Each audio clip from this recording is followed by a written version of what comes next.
Hoje vamos falar sobre a filosofia que acaba de entrar de novo no ensino médio aqui no Brasil. Esse ensino médio de filosofia vai ser obrigatório aqui no Brasil a partir do ano que vem. Alguém poderia perguntar, mas o que é filosofia? Olha, eu confesso aos senhores que ali existem livros inteiros que falam sobre o que é filosofia. Filosofia é um estudo sobre as causas de tudo quanto existe. Então, é um estudo sobre as causas profundas do mundo, as causas profundas sobre o que é o homem, e as causas profundíssimas sobre aquele ente infinito que é Deus. Então está ali em poucas palavras o que é filosofia. Filosofar, portanto, significa ir ao fundo das coisas, ir à raiz das coisas. Este é o trabalho do filósofo.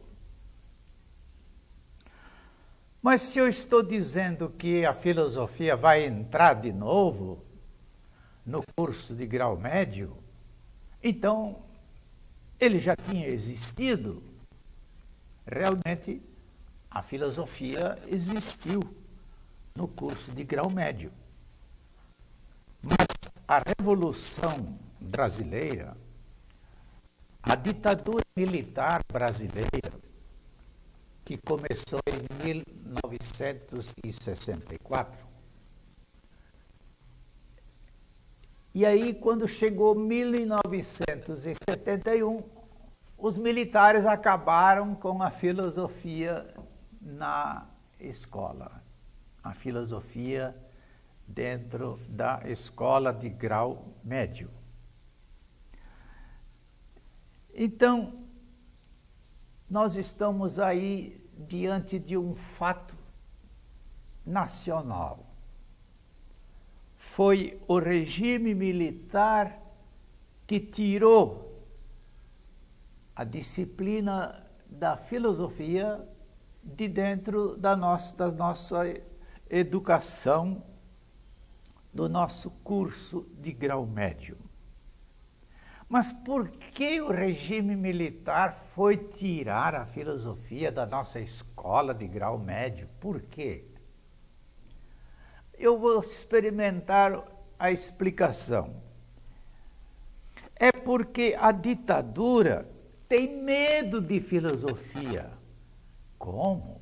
A ditadura militar ia ter medo da filosofia, meu Deus do céu? Tem medo da filosofia, e eu vou explicar por quê. É que a ditadura não gosta de cabeças que pensam. Mas o que significa isso? Que a ditadura não gosta de cabeça que pensa? É isso mesmo. A ditadura tem medo da cabeça que pensa. Porque eles acham que é mais fácil lidar com um povo sem filosofia, de lidar com um povo para o qual a cabeça só serve para pendurar o chapéu. Portanto, uma cabeça que não pensa é mais fácil de lidar. A gente diz, tu tem que fazer e pronto, e tem que fazer, sem pensar nada.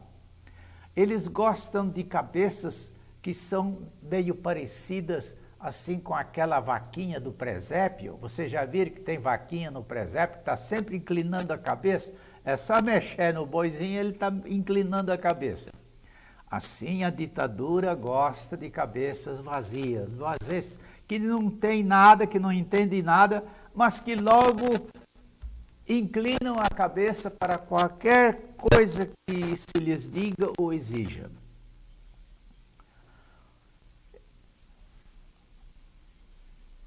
ditadura entrou por quê? A gente poderia perguntar, não é?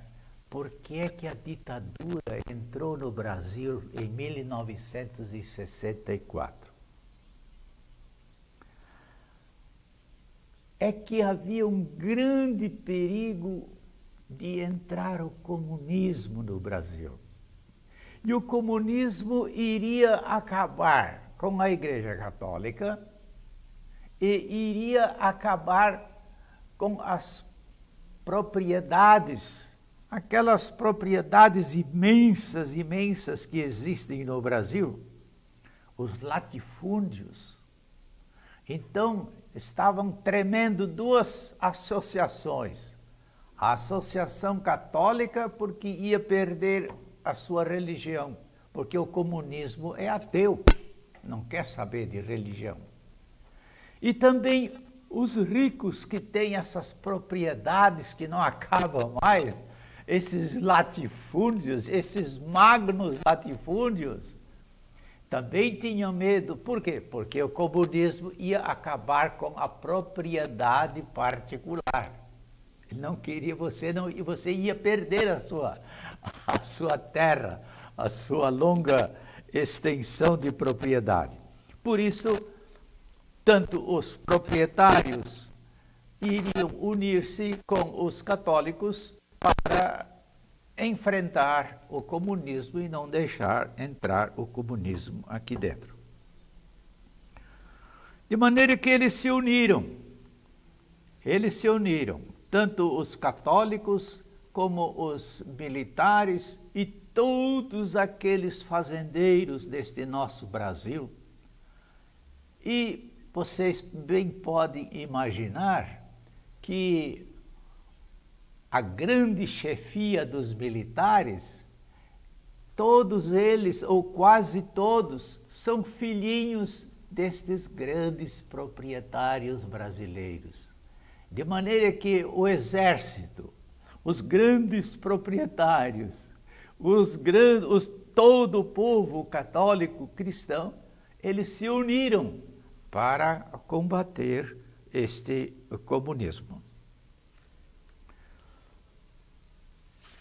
E eles se uniram de tal maneira que eles até se uniram e bateram palmas que não acabavam mais.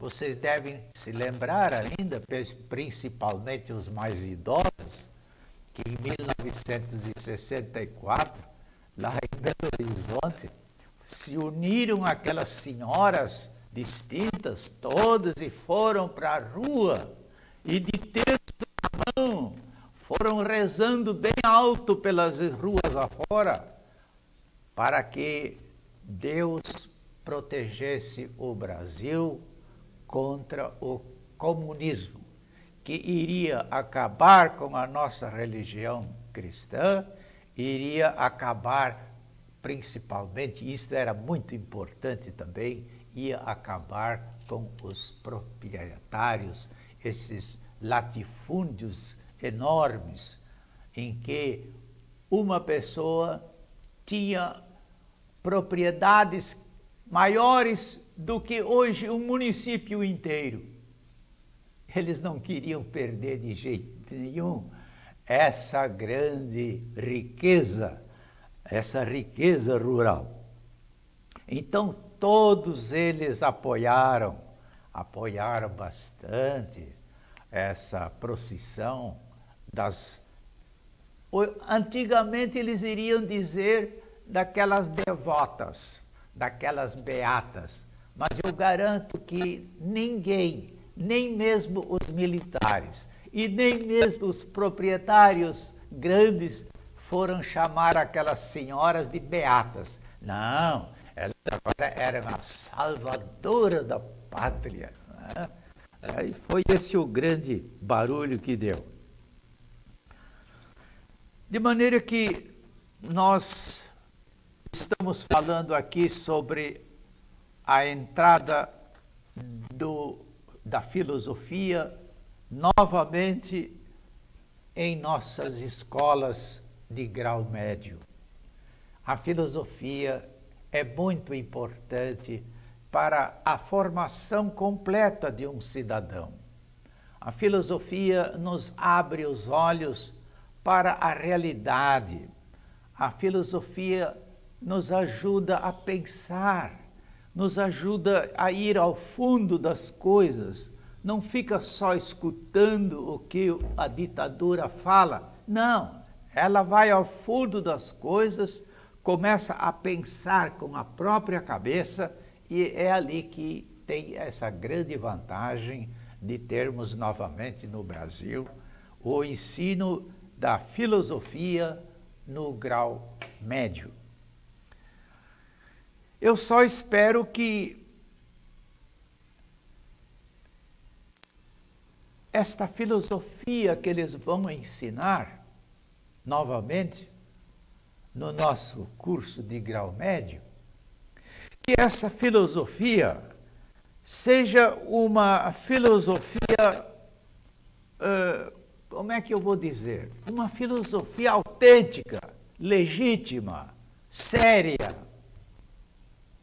Porque também existem filosofias que não têm seriedade nenhuma, que não passam de trololó ideológico, né? Um fala-fala e que não diz nada.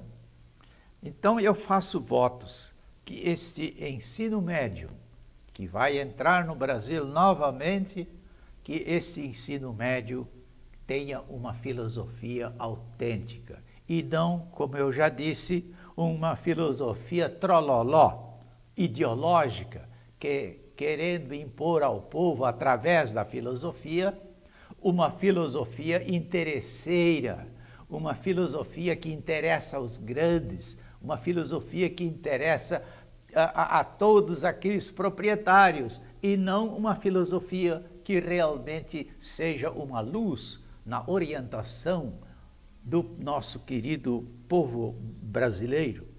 E ali está apenas uma dúvida ou uma estranheza. Existe uma estranheza para mim, que é o seguinte: a ditadura militar acabou com a filosofia, mas a ditadura militar acabou em 1984 ou 85. Eu pergunto aos senhores, por que chegou a demorar 23 anos depois da Revolução para que esta filosofia entrasse de novo? Será que os democratas também têm medo da filosofia? Então fica aqui o meu grande desejo de que esta filosofia seja muito proveitosa para a cultura brasileira, para a orientação dos nossos estudantes de grau médio, para que assim eles possam enfrentar também a universidade com um pensamento mais pessoal, um pensamento mais profundo, um pensamento sério para dirigir a própria vida e para participar mais tarde na orientação do nosso querido povo brasileiro. Desejo a todos um bom proveito desta nossa pequena palestra. Muito obrigado. Até uma próxima, se Deus quiser.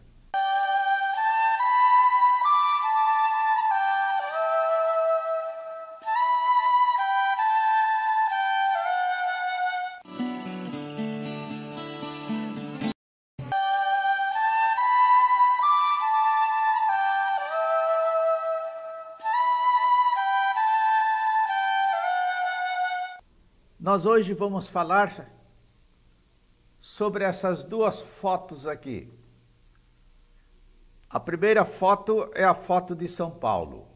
A segunda foto é o nosso herói das Olimpíadas, César Cielo, herói em natação.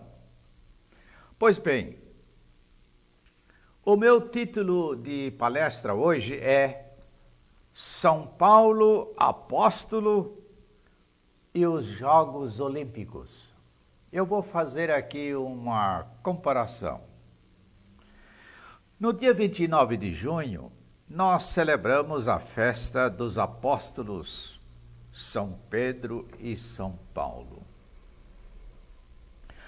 Hoje vamos celebrar de modo especial o apóstolo São Paulo. A gente até poderia enfocar de novo o apóstolo São Paulo. O apóstolo São Paulo nasceu em Tarso, na Ásia Menor. Ele pertencia, portanto, ao Império Romano.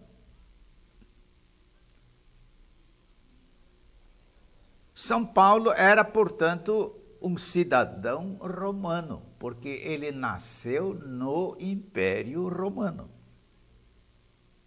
Mas a genealogia do apóstolo São Paulo, a genealogia dele é judaica. Ele é de origem judaica. E, portanto, ele foi também circuncidado, como qualquer judeu. Aliás, neste ano, nós estamos festejando o segundo milênio de nascimento do apóstolo São Paulo.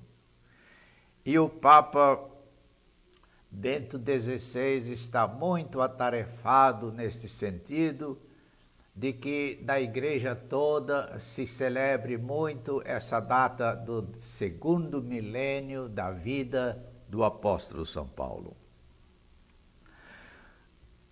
São Paulo teve uma formação superior em Jerusalém. E ele teve como mestre o grande rabino Gamaliel, doutor em lei judaica. De maneira que ele teve uma grande formação religiosa do Antigo Testamento, com um homem de grande importância na vida judaica.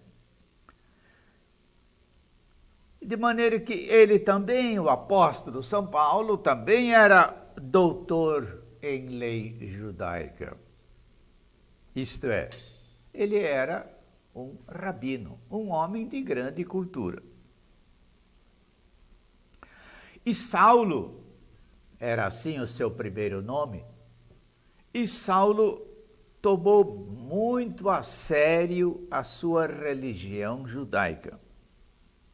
Quer dizer, a religião que nós chamaríamos de Antigo Testamento, da Bíblia. Ele tomou isso tão a sério que ele considerou como dever seu combater a ferro e fogo a religião cristã que se espalhava sempre mais desde a Antioquia. Por isso, Saulo se dirigiu a Antioquia com o propósito de prender os cristãos, levá-los a Jerusalém, metê-los na cadeia e até talvez para matá-los. Mas nesta viagem que ele fazia a Damasco, Jesus Cristo, numa visão, numa aparição, cortou-lhe o plano e converteu o Saulo à fé cristã, de maneira que, a partir daquele dia, ele se chamava Paulo. Para nós cristãos, o santo apóstolo Paulo. Nesta visão que ele teve de Jesus Cristo, antes de chegar a Antioquia, diz a lenda que ele caiu do cavalo. Só que essa lenda é realmente lenda, porque foi introduzida essa história de cair do cavalo, isso foi introduzido por um pintor italiano chamado Caravaggio, no ano de 1600. Naturalmente, o pintor queria dar mais dramaticidade àquele evento em que apóstolo Paulo encontra-se diante do chefe maior da igreja, que era nosso Senhor Jesus Cristo. Então, encurtando a conversa, nesta cena da conversão, Jesus Cristo transformou Saulo em Paulo, ou seja, em apóstolo dos gentios. Era apóstolo, portanto, daquelas nações todas que eram pagãs. O que era um pagão? Pagão era aquele que não era judeu. E o apóstolo São Paulo foi colocado como o chefe, o principal apóstolo destes povos. E por isso São Paulo é chamado de o apóstolo dos gentios, ou seja, o apóstolo dos pagãos. No fim da vida apostólica, e olhando para trás, o apóstolo São Paulo pôde fazer a seguinte conclusão: terminei a minha carreira, combati o bom combate, guardei a fé. Resta-me agora receber a coroa da justiça, que o Senhor, justo juiz, dará a mim e a quantos o amam. Eu até marquei aqui bem direitinho a citação. Eu tenho certeza que algum telespectador terá interesse em anotar onde Paulo fala essas palavras. Esse texto encontra-se na segunda epístola de São Paulo a Timóteo, a segunda epístola de São Paulo a Timóteo, no capítulo 4, nos versinhos 6 até 8. São Paulo compara esta coroa da justiça, que ele espera receber do Senhor, ele compara com a coroa dos Jogos Olímpicos, que era uma coroa de ramos de louro. Nas corridas em um estádio, assim compara São Paulo, todos correm, mas um só recebe o prêmio. É o que os telespectadores acabam de ver em cada corrida ou em cada competição. E São Paulo então explica: todos os atletas se impõem a si muitas privações. O que quer dizer isso? Muitos sacrifícios, muitos esforços, muitas canseiras. E o fazem por quê? Para alcançar uma coroa corruptível. E São Paulo continua: nós o fazemos para uma coroa incorruptível. Se o telespectador quiser tomar nota, isto ele diz na primeira epístola aos Coríntios, capítulo 9, versículos 24 a 27.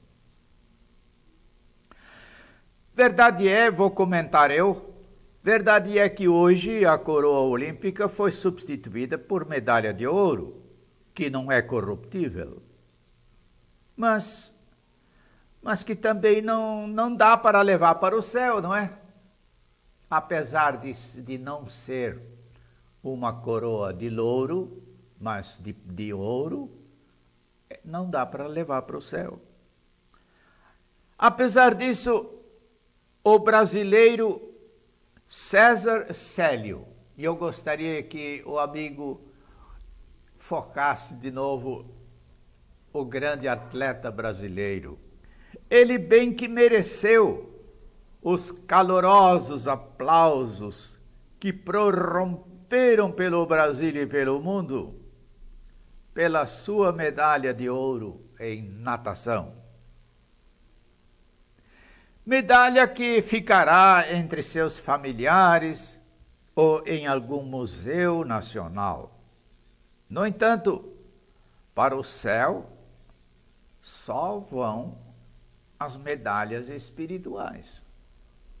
As medalhas das boas obras da fé, da esperança e da caridade. Esta coroa ou medalha é a do prêmio eterno. Oxalá o Brasil possa participar e vitoriosamente também nos Jogos Olímpicos, até porque as alegrias desportivas fazem parte da vida humana. Mas sem esquecer de, a exemplo de São Paulo, em meio a tudo isso, sempre guardar a fé cristã, combater o bom combate da caridade, em ordem a conseguir ou ganhar o prêmio da vida eterna. Porque o atleta de Cristo vive da fé. Muito obrigado e até a próxima palestra.